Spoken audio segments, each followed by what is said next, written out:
ఆశ్రయపురముకు ఆధారం యేసే. ప్రియులారా, ఉదయకాల ప్రార్థనకు మిమ్మల్ని ప్రేమపూర్వకంగా ఆహ్వానిస్తున్నాను.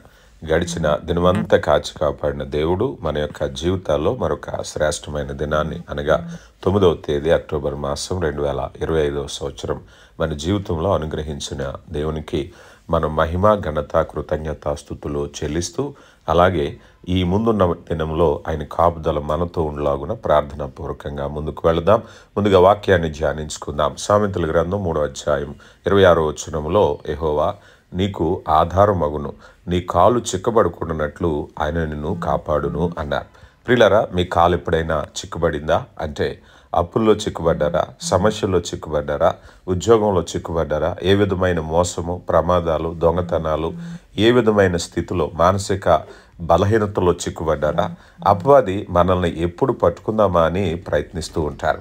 ఈ ఉదయకాల సమయంలో ప్రభు నీతో మాట్లాడేది ఏమిటో తెలుసా? నీ కాలు చిక్కుబడకుండానట్లు ఆయన నిన్ను కాపాడును అంటున్నారు. యెహోవా నీకు ఆధారమగును. మన జీవితంలో చాలాసార్లు మనం భయపడతాం. రేపు ఏమవుతుందో భయపడతాం. ఉద్యోగం నిలుస్తుందో ఉండదో భయపడతాం. కుటుంబం క్షేమం కొరకు భయపడతాం. మనం చేసే పనులు ఫలిస్తాయా లేదని భయపడతాం. ఆ సమయంలో దేవుడు మనకు గొప్ప వాగ్దానాన్ని ఇస్తున్నారు. అదేంటో తెలుసా? నేను నీకు ఆధారం అని. దేవుడు మనకు ఆధారం అంటే మనం ఎటూ పడిపోకుండా, ఎవరి మాటలు భయపడకుండా ఉండగలుగుతాం. ప్రపంచము మాయమవుతుంది, మనుషులు మారతారు, కానీ దేవుడు మారడు. ఆయన ఆధారము స్థిరమైనది, శాశ్వతమైనది. మన కాలు చిక్కుపడకుండా ఆయన కాపాడుతున్న వాగ్దానము మన నడకను భద్రపరుస్తుంది. అనేక సార్లు మనం ముందుకు వెళ్ళవలసిన వాళ్ళం అక్కడే ఆగిపోతాం.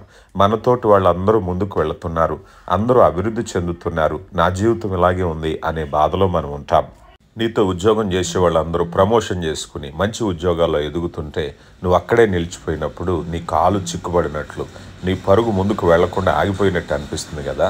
అయితే ప్రభు చెప్తున్నారు, నిన్ను ముందుకు నడిపించటం ఆయన ఇష్టపడుతున్నారు. ఒక విశ్వాస జీవితంలో భయానికి విరుద్ధమైన నమ్మకాన్ని గురించి ఈ వాక్యం చెప్తుంది. యెహోవా నీకు ఆధారమగును అంటే ఆయన మీద ఆధారపడినప్పుడు నీవు నీ బలంతో కాకుండా ఆయన బలంతో నడుస్తావు. నీ కాలు చిక్కబడుకున్నట్లు అంటే నీ మార్గంలో దొంగతనాలు, మోసాలు, ప్రమాదాలు ఉన్నా కూడా దేవుడు వాటిని తప్పించి నీ జీవితాన్ని ముందుకు తీసుకెళ్ళగలడు. దేవునిపై విశ్వాసం ఉంచు, అప్పుడు భయపడవలసిన అవసరాలు లేవు. 121వ సంకీర్తన 3వ చరణంలో ఆయన నీ పాదములను తొట్టిలేనిడు, నిన్ను కాపాడువాడు, కునుకడు అనే మాట చూస్తున్నాం. అలాగే 41వ అధ్యాయం యెషయా గ్రంథం 10వ వచనంలో, నీవు నా దాసుడు అనియు, నేను నిన్ను ఉపేక్షింపక ఏర్పరచుకుంటున్నానియు నేను నీతో చెప్పి ఉన్నాను, నీకు తోడై ఉన్నాను, భయపడకుము, నేను నీకు దేవుడినై ఉన్నాను, దిగులు పడకుము, నిన్ను బలపరుతును, నీకు సహాయము చేయవాడను నేనే, నీతి అను నా దక్షిణాస్తముతో నిన్ను ఆదుకుందును అని చెప్తున్నారు. ప్రియులారా, బైబిల్ గ్రంథంలో అనేకమైన వాగ్దానాలు నిలిచి ఉన్నాయి.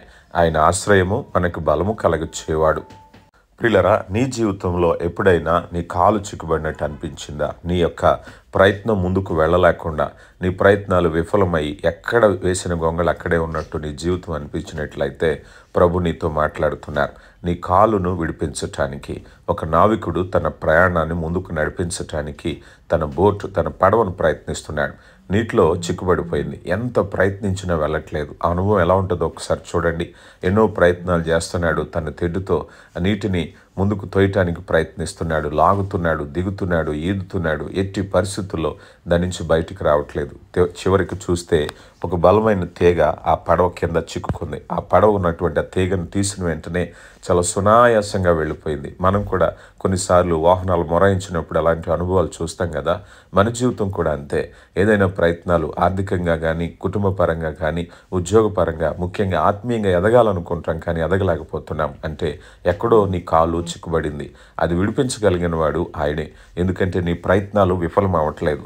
ఎన్నో రీతులుగా కొంతమంది జీవితాల్లో వ్యసనం అనేటువంటి చిక్కుముళ్ళు బంధకాలు వేసిని వారు బయటికి రావాలనుకుంటున్నారు, కానీ రాలేకపోతున్నారు. కానీ ప్రభు చెప్తున్నారు, నీ బలహీనత నుంచి విడిపించటానికి ఆయన ఇష్టపడుతూ ఉన్నారు. దేవుడు నిన్ను దీవించునుగాక. ప్రార్థించుకుందాం. కృప కలిగిన దేవ, ప్రేమ నమ్మకం కలిగిన మా కన్న తండ్రి, మీ ప్రేమను బట్టి వందనాలు అయ్యా. ఈ యొక్క 9వ తేదీ అక్టోబర్ మాసం 2025 సంవత్సరం గురువారం దినాన్ని బట్టి మహిమ చెల్లిస్తున్నాం. కృపగలిగిన దేవ, కాలాలు సమయాలు మాకు అనుగ్రహిస్తున్నారు. మా జీవితాల్ని మీ ఆశీర్వాదాలతో నింపుతున్నారు. మా ముందుంచబడిన దినంలో మీ నడిపింపును, మీ సహాయాన్ని దయచేయండి. ముఖ్యంగా మారు మనసు రక్షణ లేని హృదయాలను కదిలించండి అయ్యా. నేడే రక్షణ దినమని వారు మారు మనసు పొందటానికి కృప దయచేయండి. ఎంతమంది బిడ్డలు విశ్వసించి ఈ ప్రార్థనలు ఏకీభవిస్తున్నారో ప్రతి బిడ్డను దర్శించండి. ప్రేమ కలిగిన దేవ, బిడ్డల యొక్క పనిపాట్లను దీవించండి. వారి రాకపోకలను దీవించండి. బిడ్డలు వారు చేస్తున్న ఉద్యోగము, వ్యాపారము, వ్యవసాయము, చేతి పనిని దీవించండి అయ్యా. లోకాశలు వెంబడి తొట్టిల్లకుండా మీ కృపలో వాక్యంలో ఎదుగుటకు కృప దయచేయమని వేడుకుంటున్నాం. ముఖ్యంగా అయ్యా, రేపటి దినం జరగబోతున్నటువంటి అభిషేకారాధన మహిమకరంగా జరగటానికి కృప దయచేయమని వేడుకుంటున్నాం. శక్తివంతుడైన దేవ, మీ ప్రేమను బట్టి వందనాలు. సహాయకుడా, మీకే మహిమ చెల్లిస్తున్నాం అయ్యా. మరి సమయంలో బిడ్డలను దర్శించండి, మీ కృప చేత నింపండి, బలహీనులను బలపరచండి. ముఖ్యంగా వాక్యంలో నైనా శ్రద్ధ కలిగి దినదినము వర్ధిల్లి మీ కృపలో బలపట్టకు సహాయము దయచేయండి. అవునాయన, మా జీవితాల్లో నైనా మా సొంత కార్యాలు చూస్తున్నాం కానీ అయా, మిమ్మల్ని సంతోషపెట్టే మీ చిత్తాన్ని జరిగించడానికి నిర్లక్ష్యం చేస్తున్నామేమో. మా మనోనేత్రాలు వెలిగించి సమయంను సద్వినియోగపరుచుకునే జ్ఞానవంతులుగా ఉండడానికి కృప దయచేయమని వేడుకుంటున్నాం. ప్రేమ కలిగిన దేవ, కృప చేత నింపండి. అలాగే నాయనా, బిడ్డల కొరకు ప్రార్థిస్తున్నాం. వారి కుటుంబాలను దీవించండి, వారి కుటుంబాలను ఆశీర్వదించండి. మా కుటుంబంలో శోధన తొలగిపోవాలి, వ్యసనాలు తొలగిపోవాలి, బంధకాలు తొలగిపోవాలి, ఆర్థిక సమస్యలు తొలగిపోవాలి, రుణభారాలు తొలగిపోవాలి. అయ్యా, ఇదిగో మీ కృప చేత నింపండి. మా కుటుంబం నిత్యము ఆశీర్వదింపబడాలి, వాక్యముతో నింపబడాలి, మీ చిత్తముతో నింపబడాలి, పరిశుద్ధతతో నింపబడాలి. మా బిడ్డలు చదువులు, ఉద్యోగ, వివాహ ప్రయత్నాల్లో మీరు ఉండండి. యవన బిడ్డలు, చిన్న బిడ్డలు స్కూళ్ళకు, కాలేజీలకు వెళ్ళొస్తుంటుండగా మీ కాపుదలు అనుగ్రహించండి. యవన బిడ్డలు రక్షణ కొరకు ప్రార్థిస్తున్నాం. కృప చేత నింపండి. గర్భఫలం లేని వారిని దర్శించండి, గృహాలు లేని వారిని దర్శించండి, నిరుద్యోగులను దర్శించండి. ప్రేమ కలిగిన దేవా, మీ కృప చేత నింపండి. అలాగే నాయనా, మరి ముఖ్యంగా బిడ్డల యొక్క ప్రతి ఒక్క అవసరం తిరిగిన దేవా, కృప చేత నింపండి. బలహీనులు, అనారోగ్యంగా ఉన్నవారు, ఆసుపత్రి పాలైన వారి కొరకు ప్రార్థిస్తున్నా. మరణ పడక మీద ఉన్న వారిని లేవనెత్తండి. ప్రేమ కలిగిన దేవా, మీ కృప చేత నింపండి తండ్రి. బంధకాల నుంచి విడుదల దయచేయండి. నమ్ముకోదగిన సహాయకుడా, మీ ప్రేమను బట్టి వందనాలు. దేశ నాయకులు, రాష్ట్ర నాయకులను దీవించండి. మా దేశ రక్షణ, రాష్ట్ర రక్షణ కొరకు ప్రార్థిస్తున్నాం అయ్యా. ఈ చిన్న పరిచర్య కొరకు, సహకారుల కొరకు ప్రార్థిస్తున్నాం. ప్రార్థనా పరుల కొరకు ప్రార్థిస్తున్నాం. కృప కలిగిన దేవా, మీ ప్రేమను బట్టి వందనాలు. సహాయకుడా, మీకే మహిమ చెల్లిస్తున్నాం అయ్యా. ముఖ్యంగా ఇదిగో నాయన, ఆత్మల రక్షణ కొరకై ఏ దైవజనుడు ఈరోజు ప్రయాణమై వెళుతున్నారో వారి పక్షంగా మీరుండి మంచి ఫలితాలు దయచేసి సమస్త మహిమ, ఘనత, ప్రభావాలు మీరే పొందుకోమని క్రీస్తు నామములో అడిగి వేడుకొంచున్నాం తండ్రి.